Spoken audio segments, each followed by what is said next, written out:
Hello students, welcome to the MPPSC Point by Muskan रोडानी।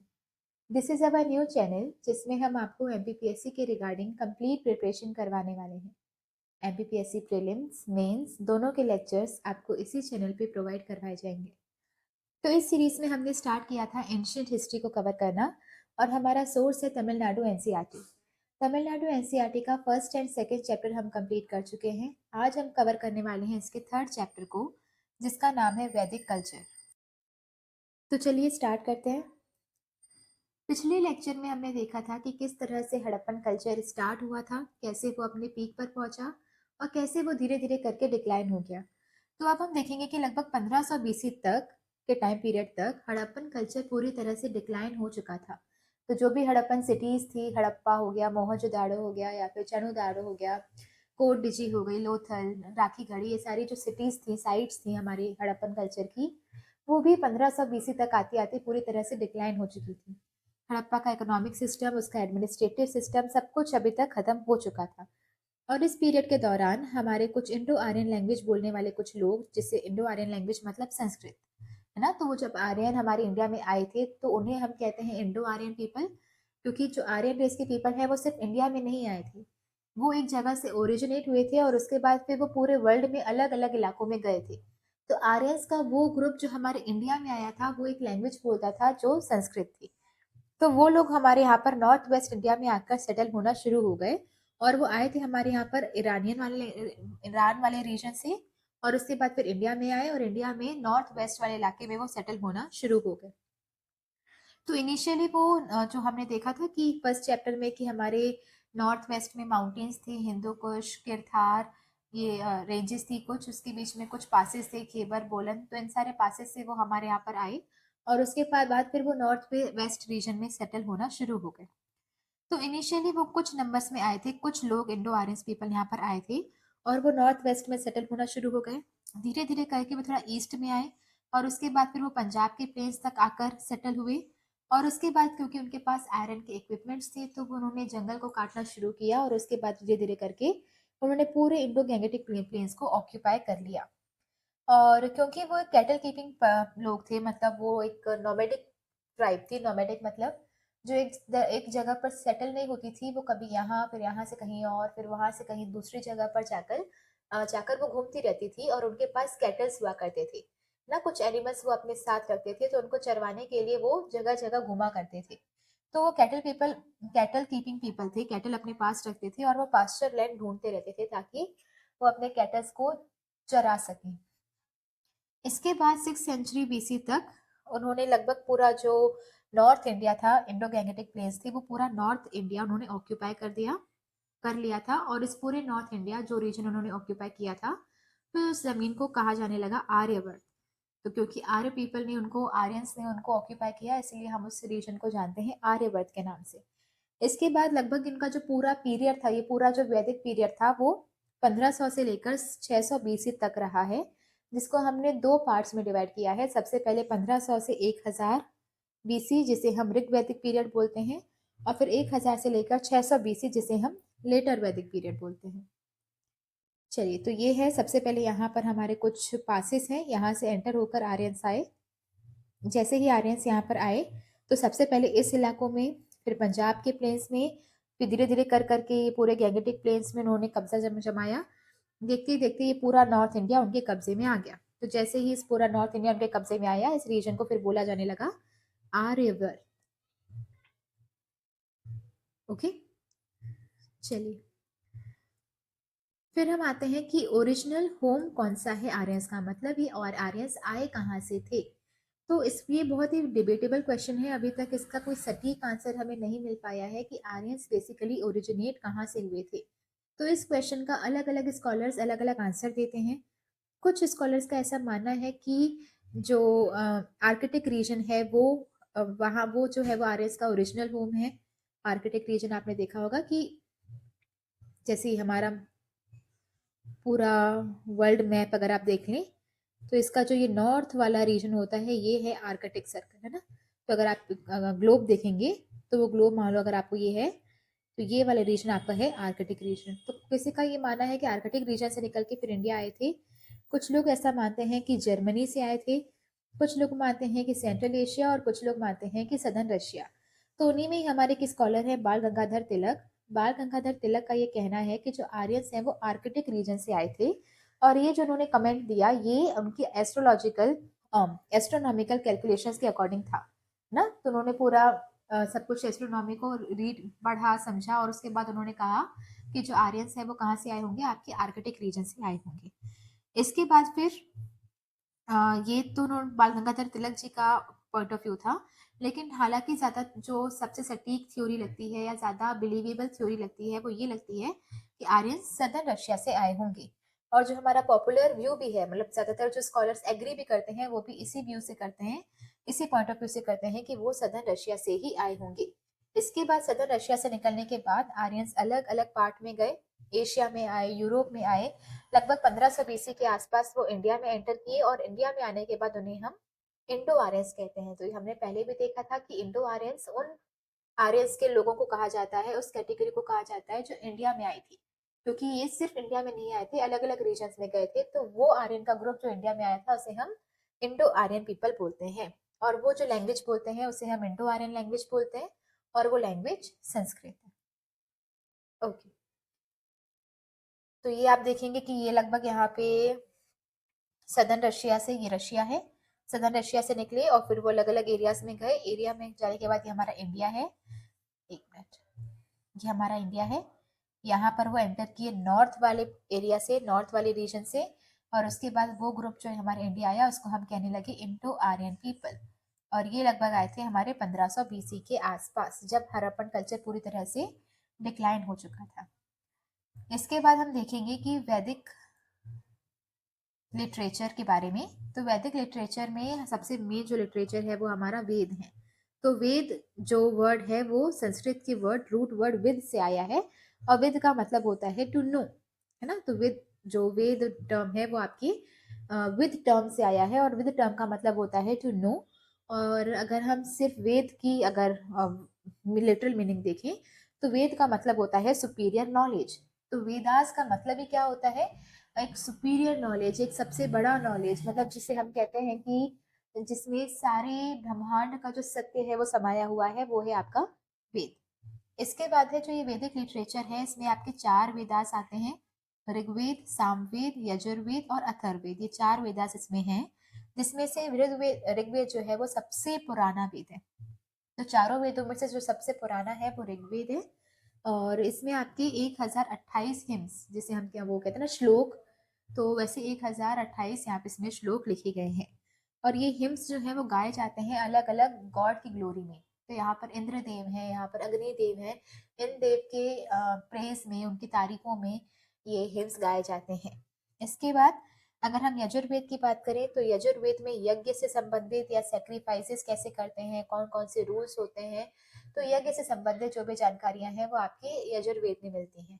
Samaveda में आपके chants मिलते हैं, म्यूजिक मिलती है, गानों के बारे में या सुर के बारे में इसमें चीजें मेंशन होती हैं। तो इसे हम कहते हैं बुक ऑफ चैंट्स। और इवन इंडियन म्यूजिक का जो ओरिजिन है वो भी आपके सामवेद से माना जाता है। इसके बाद आपका आता है लास्ट वेद अथर्ववेद, जिसमें आपके रिचुअल्स वगैरह के बारे में इसमें लिखा गया है। तो कौन सा रिचुअल कैसे परफॉर्म करना होता है ये सब आपकी जानकारी अथर्ववेद में लिखी गई है। इसके अलावा जो भी क्या बोलते हैं मेडिसिन के बारे में जानकारी हो, डॉक्टर्स के बारे में जानकारी हो, ये सारी चीजें भी किसमें मेंशन है, अथर्ववेद में। इसके बाद आते हैं अगर हम वेदास के अलावा भी देखें तो इसमें हमें कुछ और भी सेक्रेड वर्क्स मिलते हैं, जैसे कि ब्राह्मणास, उपनिषद, अरण्यकस, अरण्यक और रामायण और महाभारत, 2 एपिक्स। तो अगर आप ब्राह्मणास के बारे में अगर आप समझेंगे तो इसमें आपकी कुछ प्रेयर्स लिखी गई हैं, या सेक्रीफिशियल सेरेमनीज कैसे होती हैं, सेक्रीफाइसेस कैसे किए जाते हैं, क्या क्या रूल्स होते हैं, क्या क्या रिचुअल्स फॉलो किए जाने हैं, वो सब आपके ब्राह्मणास में लिखे गए हैं। इसके बाद उपनिषद में आपकी फिलोसफी, उपनिषद को आप फिलोसफिकल टेक्स्ट की तरह देख सकते हैं। फिलोसफी का मतलब होता है दर्शन शास्त्र की, जिंदगी का उद्देश्य क्या है, जीवन कैसे आया, कैसे कैसे ब्रह्मांड के क्या क्या रहस्य हैं, ये सब आपकी फिलोसफी कवर करती है। तो उपनिषद को आप फिलोसफिकल टेक्स्ट मान सकते हैं, जिसमें आत्मा से संबंधित कुछ चीजें आपको मिलेंगी, टॉपिक्स आपको मिलेंगे, इसके अलावा एब्सोल्यूटनेस, जो ना कभी था, मतलब जो ना कभी बना है ना कभी अंत होगा उसका, तो ना तो उसका कोई ओरिजिन है ना कभी उसका अंत होगा, वो एब्सोल्यूट है। इसके अलावा पूरी दुनिया की ओरिजिन कहाँ से हुई है, क्या क्या मिस्ट्रीज हैं, क्या रहस्य हैं, ये सब आपकी उपनिषद करते हैं, मतलब उपनिषद इसको कवर करते हैं। इसके बाद अरंक को हम कहते हैं कि फॉरेस्ट बुक्स है, जिसे जंगलों में बैठकर उसे लिखा गया है। इसमें भी कई सारी मिस्टिसिज्म, जिसे हम कहते हैं रहस्य वगैरह, कई सारे इसमें मेंशन है, कई सारे रिचुअल्स रूल्स कैसे फॉलो होते हैं, सेक्रीफाइसेस कैसे किए जाते हैं, इन सब चीज़ों के बारे में अरंक में लिखा हुआ है। इसके अलावा रामायण और महाभारत हमारे दो एपिक्स हैं। रामायण को लिखा है वाल्मीकि जी ने और महाभारत को लिखा है वेद व्यास जी ने।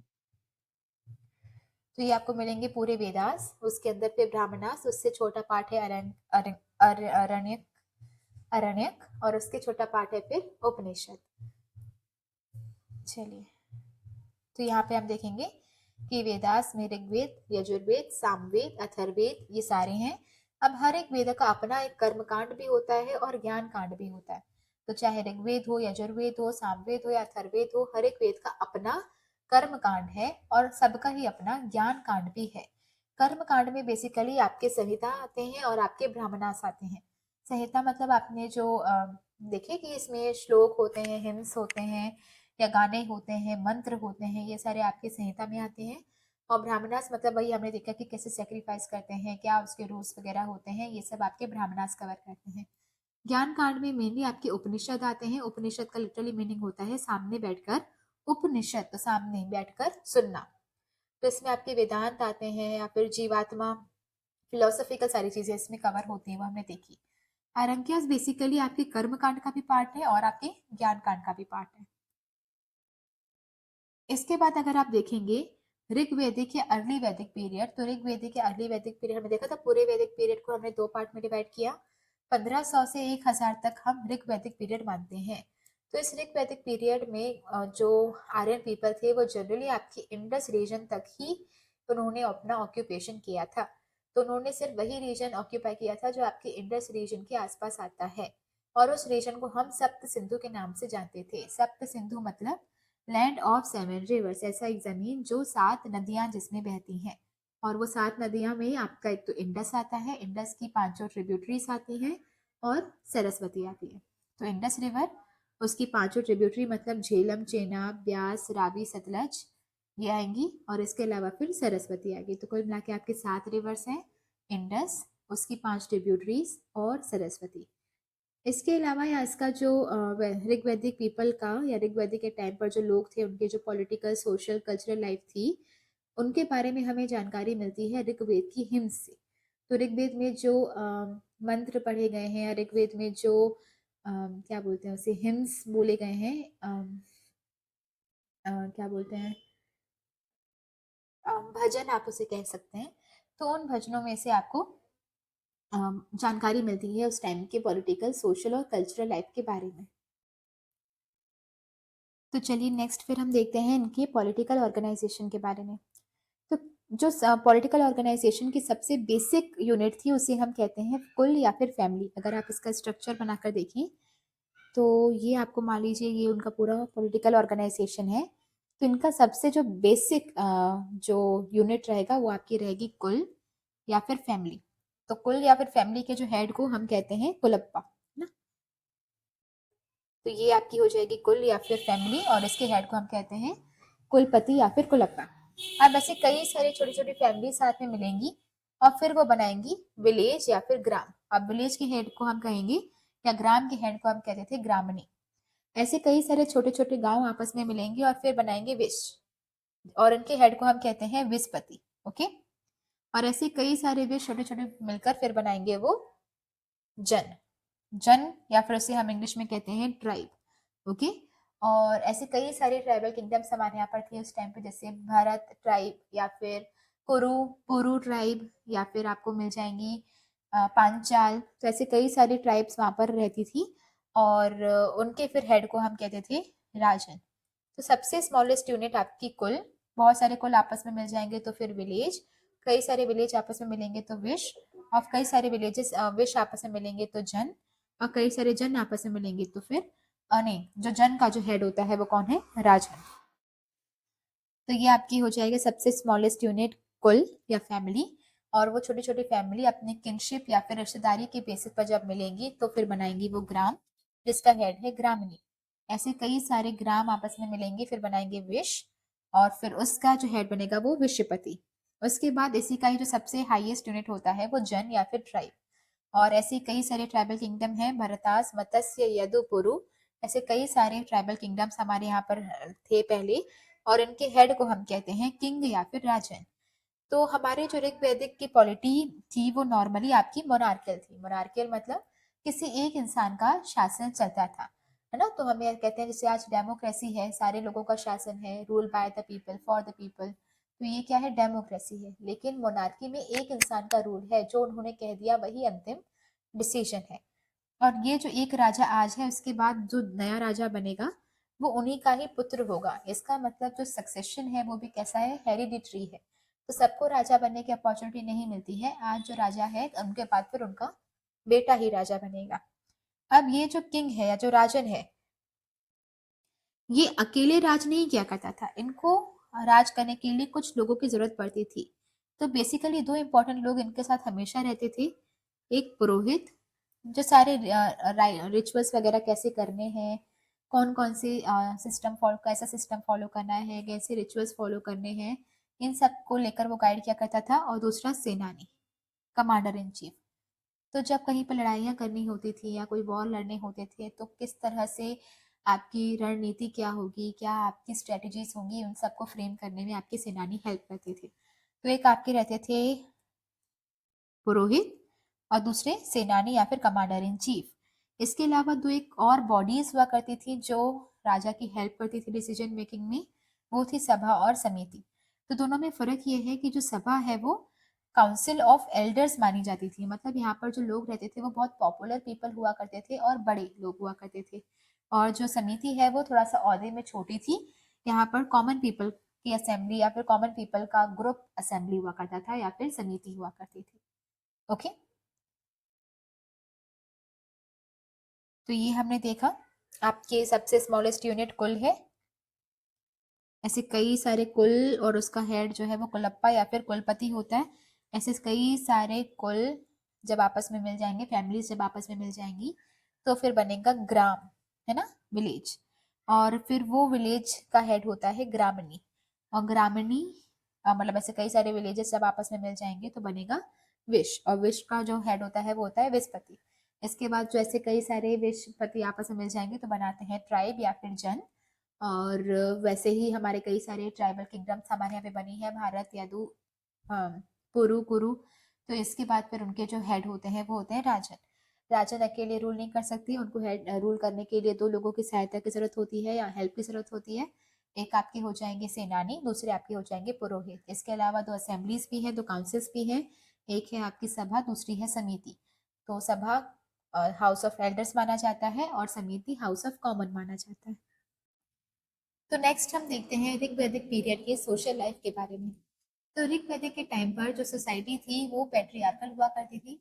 पेट्रियार्कल का मतलब होता है जहाँ पे मेल डोमिनेटिंग सोसाइटी होती है, जहाँ पे मेल डोमिनेट करता है या फिर ज्यादा डिसीजन मेकिंग पावर्स जो होते हैं वो मेल मेंबर के पास होते हैं। तो वैसे हमारी सोसाइटी थी पेट्रियार्कल। और यहाँ पर जो सोसाइटी की जो सबसे स्मॉलेस्ट यूनिट थी वो फैमिली थी, या जिसे हम ग्रहम कहते हैं।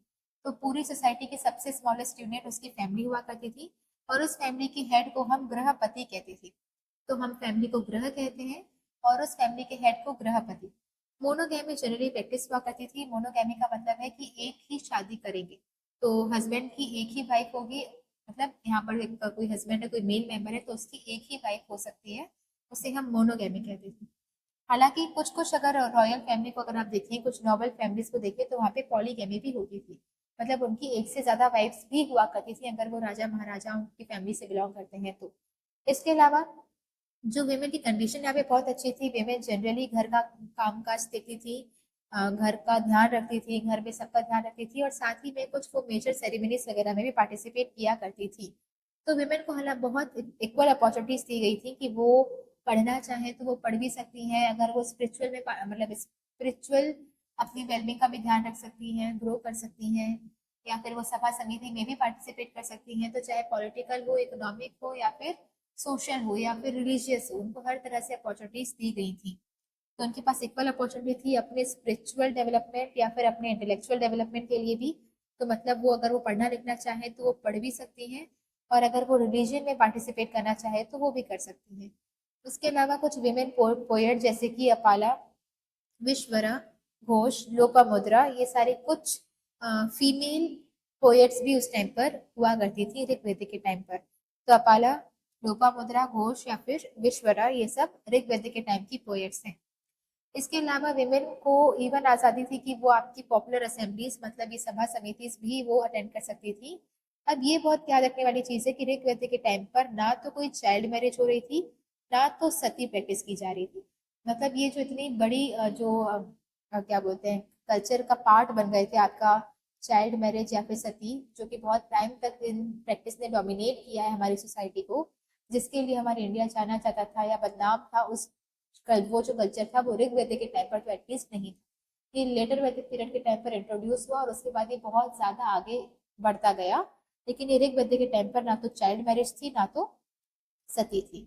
अब मेन और वेमेन दोनों ही, अगर आप कपड़ों की बात करें तो लोअर एंड अपर दोनों गारमेंट्स वो अलग अलग पहनते थे, मतलब टू पीस पहनते थे, अपर एंड लोअर गारमेंट्स, और वो आपके कॉटन या वूल से बने हुए होते थे। इसके अलावा दोनों ही मेन और वेमेन कुछ ऑर्नामेंट्स पहनते थे। अब ऑर्नामेंट्स में आपके कुछ कड़े हो सकते हैं, या फिर कुछ नेक पीसेस हो सकते हैं, इयर हो सकते हैं। तो ऐसे कुछ ऑर्नामेंट्स दोनों ही पहना करते थे। इसके अलावा व्हीट, बार्ले और मिल्क मिल्क से बने हुई और भी चीजें जैसे कि दही हो गया, घी हो गया। इसके अलावा वेजिटेबल, फ्रूट्स, ये सब उनके मेन आर्टिकल्स होते थे खाने के। तो खाने पर या तो वो गेहूं या फिर बार्ले, इसके अलावा आपके मिल्क या मिल्क से बनी हुई चीजें, फ्रूट्स, वेजिटेबल्स, ये सब वो खाते थे। इसके अलावा यहाँ पे काऊ का मीट खाना बिल्कुल ही मना था, साफ मना था, क्योंकि वो काऊ को सेक्रेड एनिमल की तरह देखा करते थे, और सेक्रेड एनिमल से ज्यादा काऊ की इकोनॉमिक इंपॉर्टेंस बहुत ज्यादा हुआ करती थी, क्योंकि काऊ से आपको दूध मिलता है और फिर दूध की बनी हुई चीजें आप खाते हैं। तो इसी इकोनॉमिक इंपॉर्टेंस की तरह ज्यादा देखा जाता था, इसलिए भी काऊ को मारा नहीं जाता था। इसके बाद अगर आप बात करें चैरियट रेसिंग की, horse racing, dicing, music, dance, dicing करना या फिर हल रेस करना, मतलब चैरियट रेसिंग करना या फिर ये हॉर्स रेसिंग करना, ये सब आपकी बहुत ज्यादा फेवरेट टाइम पास उनका हुआ करता था। सोशल डिवीजन, मतलब हम ये जो देखते हैं ब्राह्मण, क्षत्रिय, शूद्र, वैश्य, वैश्य, ये जो सोसाइटी ने डिवीजन करके रखे हैं, ये जो डिवीजन उस टाइम पर भी हुआ करता था, पर ये ज्यादा रिजिड नहीं था, ये आपके काम के बेसिस पर था। तो अगर आप पढ़ाई लिखाई से संबंधित कोई वर्क कर रहे हैं तो आप ब्राह्मण, अगर आप कोई रूरल क्लास से बिलोंग करते हैं तो क्षत्रिय, अगर आप ट्रेडिंग वगैरह करते हैं, मर्चेंट हैं आप, तो वैश्य, और अगर आप कुछ सर्विस देने का काम करते हैं तो आप शूद्र। तो इसका मतलब ये नहीं है कि, ऐसा नहीं है कि शूद्र का पुत्र शूद्र ही होगा या ब्राह्मण का पुत्र ब्राह्मण ही होगा। अगर किसी टीचर का बेटा डिसाइड करता है कि उसे ट्रेडिंग करना है, उसे मर्चेंट करना है, व्यापार करना है, तो पापा ब्राह्मण रहेंगे और उसका बच्चा वैश्य हो जाएगा। और अगर मान लो ब्राह्मण की कोई वाइफ डिसाइड करती है कि उन्हें कुछ सर्विस देने का काम करना है तो वो शूद्र हो जाएंगी। तो इसका मतलब यहाँ पे कोई क्लियर क्लासिफिकेशन नहीं था, रिजिडिटी नहीं थी। ये जो आपने क्लास डिवीजन किया है वो सिर्फ आपके वर्क ऑक्यूपेशन के बेसिस पर था, बर्थ के बेसिस पर ये नहीं था। तो ये पहले रिजिड नहीं था, लेकिन लेटर वैदिक पीरियड आते आते ये भी रिजिड होता गया। फिर आप आगे बढ़ेंगे, इकोनॉमिक कंडीशन के बारे में जानेंगे। तो ऋग्वैदिक के टाइम पर जो आर्यंस थे वो पास्टोरल पीपल थे। पास्टोरल का मतलब ये होता है कि उनका जो मेन ऑक्यूपेशन था वो कैटल रियरिंग था। कैटल रियरिंग मतलब कैटल्स को पालना पोसना, और ये पास्टोरल मतलब ये चरवाहे। तो ये पास्टोरल पीपल थे, चरवाहे थे, तो इनके पास इनकी कैटल्स हुआ करती थी। और इवन उनकी वेल्थ भी जो थी वो उनके कैटल्स के नाम टर्म्स पर ही मेजर किया करती थी। तो वो इंसान जिसके पास ज्यादा कैटल्स है वो ज्यादा वेल्दी माना जाता था, रेदर देन दैट पर्सन जिसके पास कैटल्स कम है। तो ज्यादा कैटल्स मतलब वेल्थ ज्यादा, कम कैटल्स मतलब वेल्थ कम। इसके अलावा वो जब धीरे धीरे नॉर्थ इंडिया में परमानेंटली सेटल होते गए, तो वो पास्टोरल मतलब चरवाहों से फिर वो एग्रीकल्चर की तरफ ज्यादा मूव करने लगे। तो उनका पहले इकोनॉमिक एक्टिविटी मेनली पास्टोरल होती थी, मतलब चरवाहे की तरह वो काम करते थे। लेकिन फिर वो धीरे धीरे एग्रीकल्चर की तरफ स्विच करने लगे। इसके बाद जैसे ही इनको आयरन इक्विपमेंट्स को यूज करना आ गया, तो धीरे धीरे इन्होंने गैंगेटिक वैली को पूरा क्लीन करके उस एरिया को, मतलब जंगलों को काट काट कर उन एरिया को कन्वर्ट करते गए वो कल्टीवेबल लैंड में, तो वहां पर उन्होंने कल्टीवेशन करना शुरू कर दिया। साथ ही में जैसे उन्होंने अपने जंगलों को काटा, तो जंगलों को काट के वो खाली जमीन मिली जिसमें वो एग्रीकल्चर कर सकते थे, और उनको बहुत सारा वुड मिला, लकड़ी मिली, जिससे उन्होंने कारपेंट्री को अपना दूसरा इंपॉर्टेंट प्रोफेशन बना लिया। तो वो लकड़ियों को काट काट कर उससे भी कई सारे इक्विपमेंट वगैरह वो बनाया करते थे। तो लकड़ियों से चैरिट बनाना, हल बनाना, या मतलब क्या, चैरिट बनाना मतलब वो क्या होता है, रथ बनाना, और प्लस मतलब हल बनाना। तो ये सारी चीजें भी कारपेंटर्स बनाने लगी। साथ ही में कुछ वर्कर्स थे जो कि मेटल्स पर काम किया करते थे, मेटल्स मतलब कॉपर, ब्रॉन्ज, आयरन, इन सब से कुछ इक्विपमेंट बनाया करते थे। उस टाइम पर स्पिनिंग भी एक और ऑक्यूपेशन था, मतलब बुनाई करना कपड़ों का, कॉटन से या वूल से कुछ कपड़े बुनना। इसके अलावा गोल्ड स्मिथ थे जो कि अलग अलग ऑर्नामेंट्स बनाया करते थे, वही जो मैन वीमेन दोनों पहनते हैं। इसके अलावा कुछ पॉटर्स थे जो कि पोट्री वगैरह या फिर ये कुछ वेसल्स वगैरह बनाया करते थे जिसपे हम खाना रख सकते हैं, जिसपे खाना बना पका सकते हैं। तो ये सारी चीजें वो बनाया करते थे। इसके बाद हम बात करें कि इकोनॉमिक कंडीशन में ट्रेड भी बहुत इंपॉर्टेंट एक्टिविटी थी, जिसमें अगर आप कंट्री के अंदर ही ट्रेड करना चाह रहे हैं तो हम रोडवेज से करते थे, नहीं तो रिवर्स ने भी बहुत अच्छा एक मीडियम हमें प्रोवाइड किया था ट्रांसपोर्टेशन करने के लिए। इसके अलावा ट्रेड जब हम करते थे तो या तो वो मॉनेटरी होगा या तो बार्टर होगा, लेकिन इस टाइम तक ज्यादा कॉइन्स का यूज बढ़ा नहीं था, तो इस टाइम पर भी जो ट्रेड हो रहा था वो बार्टर सिस्टम पर ही हो रहा था। कुछ टाइम के बाद फिर गोल्ड कॉइन्स आए थे, जिस गोल्ड कॉइन्स को हम निष्क नाम से जानते थे। तो ये निष्क नाम बहुत इंपॉर्टेंट है, इस निष्क नाम को आप अलग से हाईलाइट करके लिखेंगे, क्योंकि ये निष्क पहले एग्जाम में पूछा जा चुका है और दोबारा पूछा जा सकता है। तो गोल्ड कॉइन्स को हम निष्क के नाम से जानते थे। उनको भी हमने मीडियम ऑफ एक्सचेंज की तरह बाद में यूज करना शुरू किया। फिर हम बात करें अगर रिलीजन की, तो ऋग वैदिक के टाइम पर जो आर्यंस थे वो अर्थ, जैसे हम कहते हैं ना भगवान, तो भूमि, गगन, वायु, और फिर आकाश, और फिर नीर। तो ये जो 5 चीजें हैं आपकी, अर्थ, फायर, विंड, रेन और थंडर। तो इन पांचों नेचुरल फोर्सेस को वो वर्शिप किया करते थे और वो इनको पर्सोनिफाइड करते थे। पर्सोनिफाइड मतलब कि भूमि एक देवता है, या फिर अग्नि देवता है, फायर अग्नि देवता है, वायु देवता है, वरुण देवता है। इसके अलावा अगर आप रेन की बात करें तो इंद्र देवता है। तो हम उनको, उन्होंने क्या किया था, इन पांचों एलिमेंट को उन्होंने पर्सोनिफाइड मतलब एक पर्सन का फेस दे दिया था, और फिर उनको उन्होंने पूजना शुरू किया था। तो ऋग वैदिक के टाइम पर पृथ्वी, अग्नि, वायु, वरुण और इंद्र, ये 5 आपके देवता हुआ करते थे, जिसमें से इंद्र सबसे इंपॉर्टेंट देवता थे उस टाइम पर, और नेक्स्ट इंपॉर्टेंट देवता जो थे वो आपके अग्निदेव थे। ठीक है, अग्निदेव को ऐसा माना जाता था कि वो भगवान और लोगों के बीच में इंटरमीडियरी का काम करते हैं। तो अगर लोग कुछ भी, अगर जैसे अग्नि है तो अग्नि में हम कुछ अर्पण करते हैं, कहते हैं स्वाहा, तो इसका मतलब हम क्या मान लेते हैं कि जिन देवता को हम ये अर्पण कर रहे हैं उस तक वो पहुंच जाता होगा। तो अग्नि इंटरमीडियरी का काम करती है, तो अगर कोई इंसान अग्नि में कुछ डाल रहा है किसी भगवान का नाम लेकर, तो वो उन्हीं भगवान को अर्पण हो जाता है। तो ये हेल्प करती है इंसानों को भगवान से कम्युनिकेट करते टाइम पर। तो अग्नि is a source of communication between man and God. तो इसके लिए हमें कहते हैं ये दोनों के बीच में इंटरमीडियरी का काम करता है। इसके बाद जो वरुण देवता है वो ऐसा माना जाता है कि वो नेचुरल ऑर्डर को बनाए रखते हैं। तो जो नेचुरल ऑर्डर है हमारे पूरे यूनिवर्स का, उस पूरे ऑर्डर को ये बनाए रखने में हेल्प करते हैं। इसके बाद अगर हम बात करें कि कुछ फीमेल गॉड्स भी थी, जैसे अदिति और उषा। तो अदिति, उषा कुछ फीमेल गॉडेस थी जिनकी पूजा की जाती थी। इससे पहले हमने फीमेल पोएट्स के बारे में पढ़ा था, जिसमें अपाला, विश्वरा, घोष, लोपामुद्रा ये सब शामिल थी। और अब हमने देखा कि कुछ फीमेल गॉडेस है जैसे कि अदिति और उषा। उस टाइम पर कोई मंदिर नहीं बनाए गए थे, जैसे हड़प्पन कल्चर में भी हमें कोई मंदिर नहीं मिले थे, वैसे ऋग वैदिक टाइम पर भी कोई बड़े मंदिर या आइडल वर्शिप, मूर्ति पूजा वगैरह नहीं हुआ करती थी। यहाँ पर जो भी प्रेयर्स वगैरह हुआ करती थी वो आप धार्मिक रीजन से नहीं करते थे, आप कुछ एक्सपेक्टेशन से करते थे, मतलब मटेरियलिस्टिक सोसाइटी थी उस टाइम पर। तो अगर मैं इंद्र देव को पूजा कर रही हूँ तो इसलिए नहीं कि मैं उनकी रिस्पेक्ट करती हूँ, इसीलिए पूजा कर रही हूँ ताकि एग्रीकल्चर के टाइम पर मुझे रेन बहुत अच्छे से मिल सके। तो हम जो भी हम ऑफरिंग किया करते थे उसके पीछे हमारी कुछ एक्सपेक्टेशन हुआ करती थी। इस ऑफरिंग में हम घी, दूध, मिल्क ये सब हम उन्हें ऑफर किया करते थे। इसके अलावा जब हम वर्शिप किया करते थे तो बहुत ही अच्छे से रिचुअल सारे फॉलो हुआ करते थे, सारे रूल्स एंड रेगुलेशंस के साथ ये ऑफरिंग्स हुआ करती थी। इसके बाद अगर आप बात करेंगे तो ये लेटर वैदिक पीरियड। तो लेटर वैदिक पीरियड आपका 1000 से लेकर 600 BC तक डिवाइडेड था। हमने देखा था कि पूरा वैदिक टाइम 1500 से लेके 600 तक है, जिसको हमने फर्दर डिवाइड किया है 1500 से 1000 तक ऋग्वैदिक, जो हमने पूरा कंप्लीट कर लिया। अब 1000 से लेकर 600 बीसी तक आपका लेटर वैदिक पीरियड चलेगा। तो इस पीरियड में जो आर्यंस थे उन्होंने और ज़्यादा ईस्ट की तरफ मूव करना शुरू कर दिया था। तो जैसे हमने देखा कि उनके पास अब आयरन आ गया था, तो आयरन के यूज़ करके उन्होंने क्या किया था, गैंगेटिक प्लेन्स में जो भी फॉरेस्ट थे उनको कट करके इन्होंने यहाँ पे सेटलमेंट शुरू कर दी थी। तो अभी तक तो वो सेंट्रल इंडिया में ही थे, लेकिन लेटर वैदिक पीरियड में इन्होंने क्या किया था, बहुत ईस्टवर्ड भी मूव करना शुरू कर दिया था, मतलब वही बिहार वाले एरिया तक भी इन्होंने ऑक्यूपेशन स्टार्ट कर दिया था। और इसकी जानकारी हमें मिलती है शतपथ ब्राह्मण से। तो शतपथ ब्राह्मण में हमें ये मेंशन मिलता है कि आर्यंस ने किस तरह से ईस्टर्न गैंगेटिक प्लेन्स में भी अपना एक्सपेंशन कर लिया था। यहाँ से फिर कई सारे ट्राइबल ग्रुप्स, कई सारे किंगडम्स जो है वो लेटर वैदिक लिटरेचर में हमें मेंशन मिलते हैं।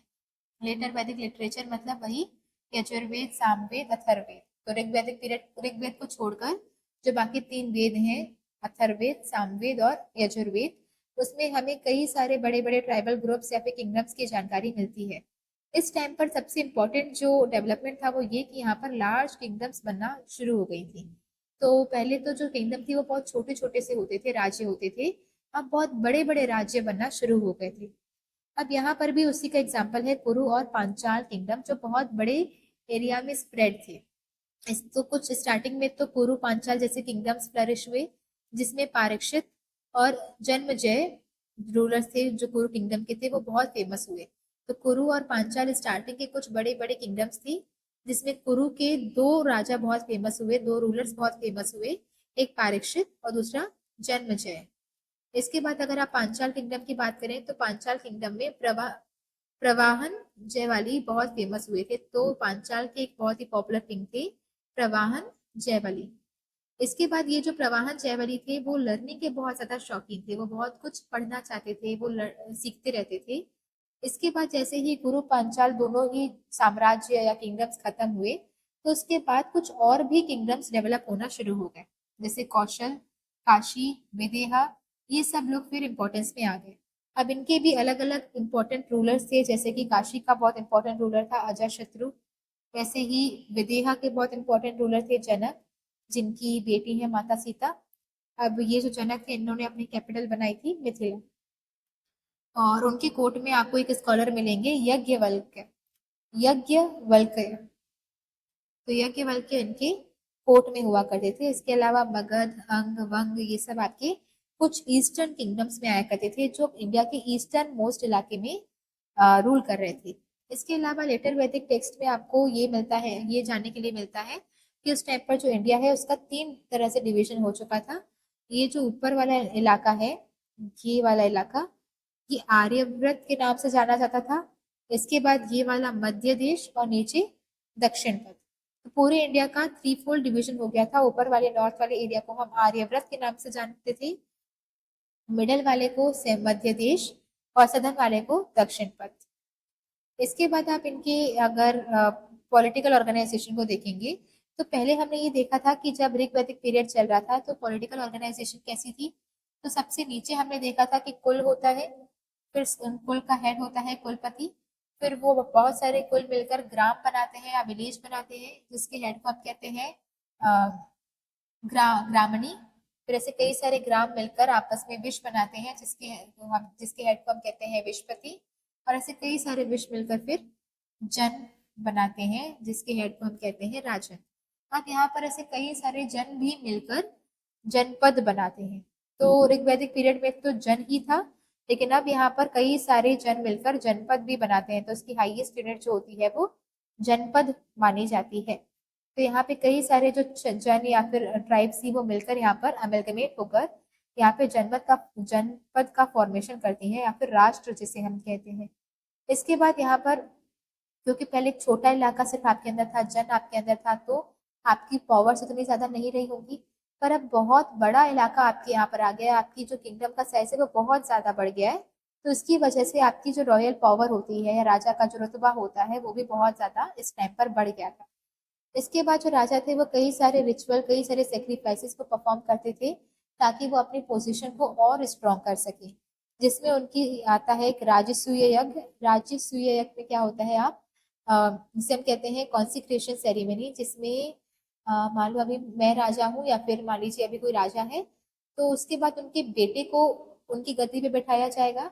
तो जब कोई युवराज राजा बनने वाला होता है या जब उनको नेक्स्ट राजा घोषित किया जाता है, तो उस टाइम पे राजसूय यज्ञ होता है। तो ज्यादातर जो राजा है वो अपने बड़े बेटे को ये ओहदा ट्रांसफर करते हैं। तो ये ओहदा ट्रांसफर करने से पहले उनको राजसूय यज्ञ करवाया जाता है। उसके बाद होता है अश्वमेध यज्ञ। यज्ञ इसमें क्या होता है कि जब किसी राजा को लगता है कि अब वो पावरफुल हो चुका है, अब उसके आसपास उनको अपना एरिया एक्सपांड करना है, तो वो एक घोड़े को छोड़ देते हैं। ठीक है, उनका थोड़ा सा घाव कर लेते हैं उसके पैर में, और उसके बाद फिर उनको खुला छोड़ देते हैं। तो अब ये घोड़ा जिस जिस इलाकों में दौड़ कर जाएगा, वो पूरा इलाका इस राजा के अंदर आ जाएगा। तो अगर किसी की मान लो कि ये हमारा जो घोड़ा है वो किसी और के राज्य में घुस गया, किसी और के किंगडम में घुस गया, तो या तो दूसरे किंगडम के राजा के पास ये ऑप्शन रहेगा, या तो वो शांत बैठा रहे और घोड़े को वहां पे जाने दे। तो अगर वो जाने दे दिया तो वो पूरा इलाका इस राजा के अंदर आ जाएगा। और अगर उसने जाने नहीं दिया, उसने उस घोड़े को वहीं पे रोक लिया, तो फिर पहले वाले राजा और दूसरे वाले राजा के बीच में युद्ध होगा, और उस युद्ध में फिर जो विजय होगा उसका वो किंगडम माना जाएगा। तो फॉर एग्जाम्पल, ये एक राज्य है हमारा ए, ओके, और ये दूसरा राज्य है बी। यहाँ से हमें मान लो हम ए राज्य में शासन करते हैं, और हमें ये लग रहा है कि हमारे पास इतनी पावर्स हैं कि हम अपने आसपास के एरिया को ऑक्यूपाई कर सकते हैं। तो हम एक घोड़े को छोड़ेंगे और हम इससे कहेंगे कि आप मतलब हम उस घोड़े को छोड़ देंगे और ये घोड़ा पूरे राज्य में चक्कर लगाकर वापस आएगा। तो अगर ये जैसे यहाँ पर पहुंचा और बी चाहता है कि अगर बी को लग रहा है कि वो ए से मुकाबला कर सकता है, तो वो यहीं पर इस घोड़े को रोक लेगा। तो जैसे ही वो इस घोड़े को यहाँ पर रोकेगा, ए को ये समझ में आ जाएगा कि बी हमारे अंडर में आना नहीं चाहता है, सरेंडर करना नहीं चाहता। तो फिर ए वर्सेस बी होगा। तो ए और बी के बीच में लड़ाइयाँ होंगी। अब इस वॉर में जो जीतेगा फिर वो राज्य उसके अंदर में है। लेकिन अगर तो बी ने इसको नहीं रोका, बी ने इसको यहीं से जाने दिया, तो जैसे ही हॉर्स यहाँ से क्रॉस कर लेगा, मतलब ये है कि बी ने सरेंडर कर दिया है। इसका मतलब बी का राज्य अब ए के अंडर आ चुका है। आई होप आप ये समझ रहे हैं कि ये अश्वमेध यज्ञ क्या होता है। इसके बाद होता है वाजपेय। इसमें क्या होता है कि बस एक तो चैरिट रेसिंग होती है, रथ यहाँ पे रेसिंग हो रही होती है, जिसमें जैसे नॉर्मली हॉर्स रेसिंग होती है, हमने अपना एक हॉर्स सिलेक्ट कर लिया होता है, तो वैसे यहाँ पे रथ की रेसिंग हो रही होती है, जहाँ पर पहले से ही डिसाइडेड होता है जनरली कि राजा ही जीतेगा। वैसे तो यहाँ पर एक रथ होगा जिसमें कई सारे लोग पार्टिसिपेट करते हैं, एक राजा भी होता है वो भी इसमें पार्टिसिपेट करते हैं। तो फिर वो उसकी रेसिंग करवाई जाती है, और उसके लास्ट में फिर कुछ तो अल्कोहल टाइप का, जैसे प्रॉपर अल्कोहल तो तब नहीं होता था, पर कुछ तो ऐसी ड्रिंक्स ऑफर की जाती थी। इसके बाद है किंग्स। उस टाइम पर बहुत सारे टाइटल्स भी होल्ड किया करते थे, जैसे कि राज विश्व जन राजा विश्व जनन यहाँ पर एक टाइटल होल्ड किया करता था, या फिर भुवनपति या अहिला भुवनपति, जिसे हम कहते हैं लॉर्ड ऑफ ऑल अर्थ, एकरट या सम्राट। ठीक है, तो ये सारे कुछ टाइटल्स थे। तो पहला टाइटल है राज विश्व जनन, पहला भूवाधिपति, एकरट, सम्राट। चलिए, तो लेटर वैदिक पीरियड में कई सारे कुछ नए ऑफिशियल्स भी इन्वॉल्व हुए थे, जैसे कि आपके पुरोहित, जो कि हमने देखा था कि ये तो हमारे ऋग्वैदिक टाइम पर भी थे। राजा को हेल्प करने के लिए रिचुअल्स कैसे परफॉर्म करने हैं, सेरेमनीज कैसे करनी है, उसको गाइड करने के लिए पुरोहित, सेनानी तो थे ही, और ग्रामणी भी थे, ग्राम के हेड। इसके अलावा इसमें ट्रेजरी ऑफिसर आ गए थे, जो आपकी पूरा खजाने की देखरेख करते हैं, टैक्स कलेक्टर जो टैक्स को कलेक्ट करके लाते हैं। इसके अलावा रॉयल मैसेंजर, कभी एक राजा को किसी दूसरे राजा को कोई संदेश पहुंचाना है तो वो संदेश पहुंचाने वाला इंसान, ये सारे भी यहाँ पर ऑफिसर्स यहाँ पर आ चुके थे। लोअर लेवल पर एडमिनिस्ट्रेशन को संभालने के लिए विलेज असेंबली बन गई थी। तो जैसे पूरे क्या बोलते हैं जनपद लेवल पर आपके सभा समिति है, वैसे छोटे लेवल पर भी आपके कुछ विलेज असेंबली बनी थी। इसके अलावा जो समिति और सभा की इम्पोर्टेंस थी पहले, वो अब थोड़ी कम होती जा रही थी। तो ऋग्वैदिक पीरियड में ये सभा समिति दोनों ही बहुत इंपॉर्टेंट हुआ करती थी, पर लेटर वैदिक पीरियड आते आते इन दोनों की इम्पोर्टेंस जो है वो धीरे धीरे डिक्लाइन होने लग गई थी। तो नेक्स्ट है इसमें हमारे इकोनॉमिक कंडीशन ऑफ लेटर वैदिक पीरियड। तो जैसा कि हम जानते हैं कि पहले ही आयरन की डिस्कवरी हो चुकी थी और आयरन को यूज करना आ चुका था। तो उन्होंने पहले तो फॉरेस्ट को क्लियर करना शुरू किया हमारे गैंगेटिक प्लेन वाले रीजन से। फिर वहां पे जैसे इन्होंने फॉरेस्ट को क्लियर किया, वहां पे उन्होंने एग्रीकल्चर करना शुरू किया। तो उसके बाद एग्रीकल्चर अब मेन ऑक्यूपेशन बन चुका था। अब यहाँ पर कई सारे तरह के इम्प्लीमेंट यूज किए जाते थे, मतलब क्योंकि आयरन से कई सारे तरह के इक्विपमेंट या टूल्स वगैरह बनाए जाते थे, जिसकी वजह से एग्रीकल्चर को करना और भी आसान हो गया था। अब इसके अलावा यहाँ पे हमें बार्ली, वीट और राइस मेजर क्रॉप्स उस टाइम पर हुआ करती थी। लेटर वैदिक टाइम पर वीट, बार्ले और राइस, तीन चीजें बहुत इंपॉर्टेंट हुआ करती थी। इसके अलावा खासियत ये भी है कि ऋग्वैदिक टाइम लेटर वैदिक पीरियड के टाइम पर लोगों को मेन्योर का, खाद का यूज करना बहुत अच्छे से आ गया था। इंडस्ट्रियल एक्टिविटीज इस टाइम पर बहुत ज्यादा फ्लरिश की। ठीक है, तो इंडस्ट्रियल एक्टिविटीज में स्पेशलाइजेशन होता गया था, मतलब अलग अलग तरह की इंडस्ट्रीज स्मॉल स्केल पर ही ओपन होना शुरू हो गई थी। मेटल्स से काम करना, लेदर पे वर्क करना, कारपेंट्री करना, वुड पे काम करना, पॉटरीज वगैरह बनाना, ये सारी चीजें तो बहुत प्रोमिनेंट थी, बहुत ज्यादा तेजी से बढ़ रही थी। और इसके अलावा भी आपकी इंडस्ट्रियल एक्टिविटीज काफी डाइवर्सिफाइड हो गई थी, अलग अलग एरियाज में आपकी इंडस्ट्रीज ओपन होना शुरू हो गई थी। इसके बाद अगर आप बात करें इंटरनल ट्रेड के साथ साथ फॉरेन ट्रेड भी बहुत ज्यादा इंपॉर्टेंट हो गया था इस टाइम पर। इस टाइम के लोग जो थे वो सी को क्रॉस करना उन्हें आ गया था, बोट बनाना आ गया था, फिर वो ट्रेड करना शुरू कर दिए थे, ट्रेवल करना शुरू कर दिए थे। इवन वो कुछ बेबीलोन कंट्री, जो आज हम इराक के नाम से जानते हैं, उस बेबीलोन कंट्री में भी से भी वो ट्रेड किया करती थी।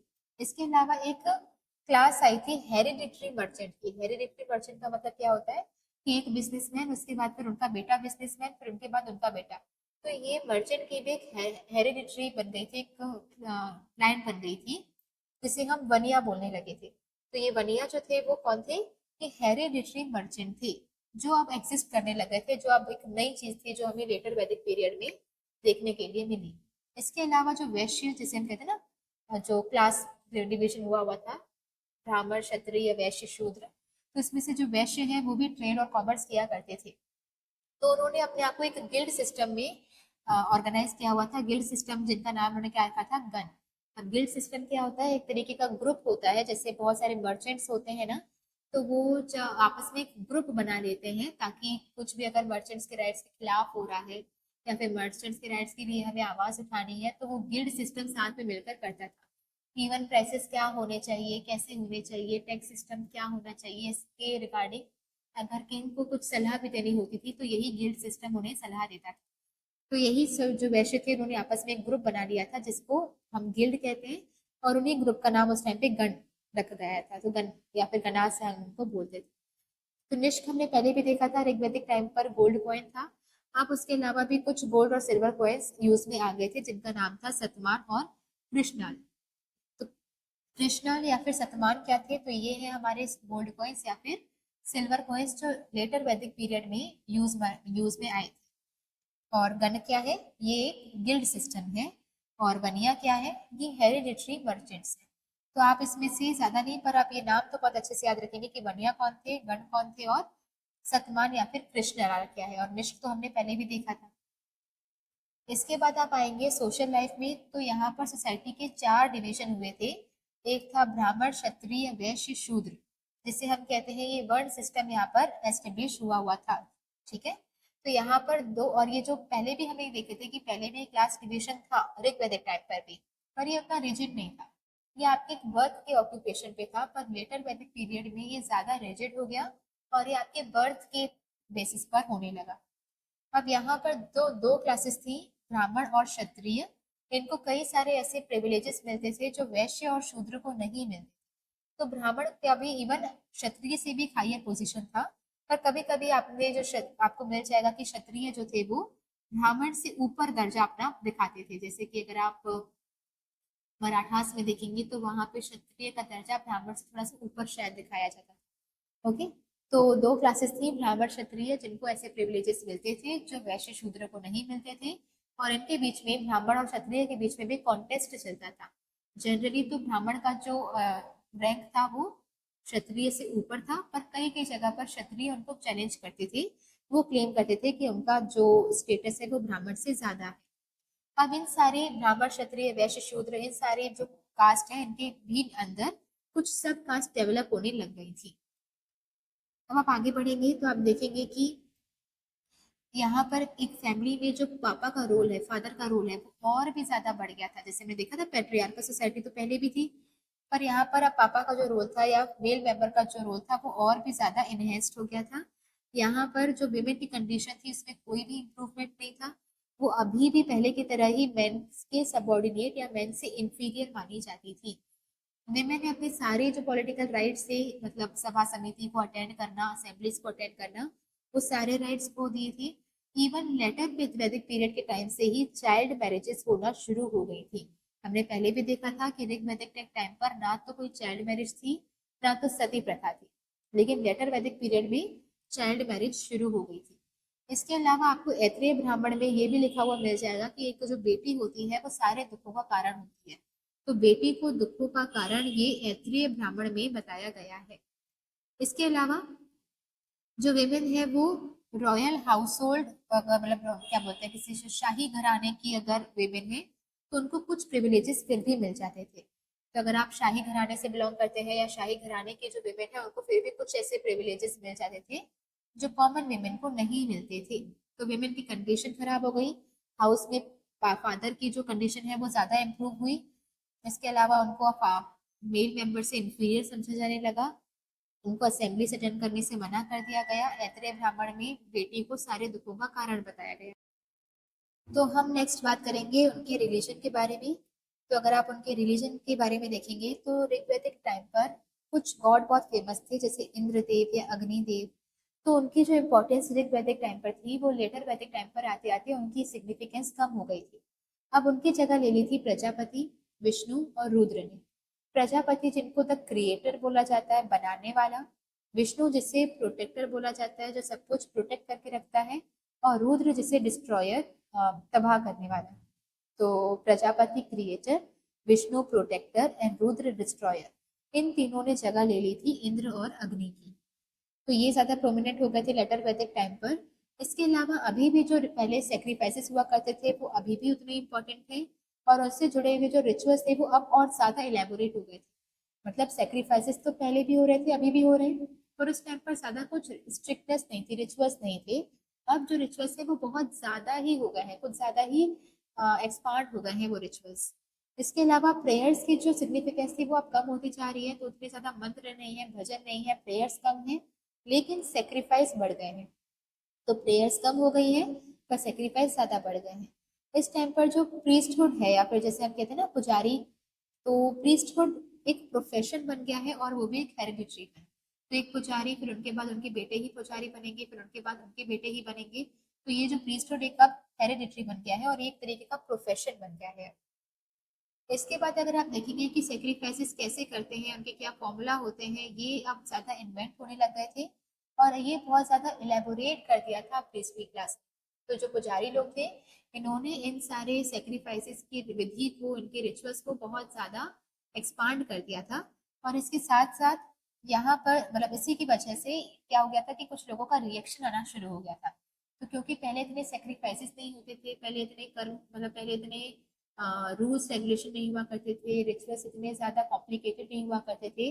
पर जैसे ही ये सारी चीजें एग्जिस्टेंस में आने लगी कुछ लोगों के कुछ स्ट्रॉन्ग रिएक्शंस आए इन सब के खिलाफ। तो कुछ लोगों ने ये प्रीस्टली डोमिनेशन को अपोज किया कि ये जो रूलिंग क्लास, मतलब ये जो पुजारियों का डोमिनेशन चल रहा है ये नहीं होना चाहिए, ये जो सेक्रीफाइसेस एंड रिचुअल्स करा रहे हैं ये नहीं होना चाहिए। तो इनके खिलाफ एक स्ट्रॉन्ग रिएक्शन उभर के आया, जिसकी वजह से वो लोग जो ये सारी चीजें पसंद नहीं कर रहे थे उन्होंने अपना सपोर्ट दिखाया बुद्धिज्म और जैनिज्म। तो ये इसीलिए ही यही रीजन है कि 600 बीसी में जैसे ही ये लेटर वैदिक पीरियड खत्म हुआ, यहाँ से हमारा शुरू होता है एक नया पीरियड जिसे हम कहते हैं बुद्धिज्म और जैनिज्म का पीरियड। तो वो लोग जो इन सारी रिचुअल से नाखुश थे इन्होंने अपना सपोर्ट दिखाया बुद्धिज्म और जैनिज्म को, जिसकी वजह से वो अब ज्यादा बढ़ने लगे। इवन जो आपके उपनिषद के भी ऑथर्स थे जिनका पूरा मेन एसेंस है आपकी हिंदू फिलोसफी से जुड़ा हुआ है कि आत्मा क्या होती है या जिंदगी का उद्देश्य क्या है, जो मेन फिलोसफी के सोर्स है आपका ब्राह्मणास, सॉरी उपनिषद। तो ये उपनिषद भी जो थे उन्होंने भी अब यही बोलना शुरू कर दिया कि अब रिचुअल्स, यूजलेस रिचुअल्स को फॉलो करने की जरूरत नहीं है, वो उनके खिलाफ चले गए और उन्होंने फिर ज्यादा फोकस किया ट्रू नॉलेज या फिर ज्ञान की। तो आपको अपनी जिंदगी के बारे में, अपनी आत्मा के बारे में, अपने उद्देश्य के बारे में सही ज्ञान होना चाहिए। और ये सारे जो यूजलेस रिचुअल्स हैं, इन सब से आपको दूर किया उपनिषद। ठीक है, तो उन्होंने बताया कि अगर आपको शांति चाहिए, सुकून चाहिए, सेल्वेशन चाहिए, तो उसके लिए आपके लिए बहुत जरूरी है कि आपको सही नॉलेज होना बहुत जरूरी है, ना कि ये रिचुअल्स। ओके, तो ये था हमारा पूरा वैदिक एंड लेटर वैदिक पीरियड। तो यहाँ ये हमारा चैप्टर खत्म होता है। थैंक यू हमारे साथ यहाँ तक बने रहने के लिए। और अगर ये आपको पसंद आ रही है वीडियोस, तो please like share and subscribe, बने रहिए हमारे साथ।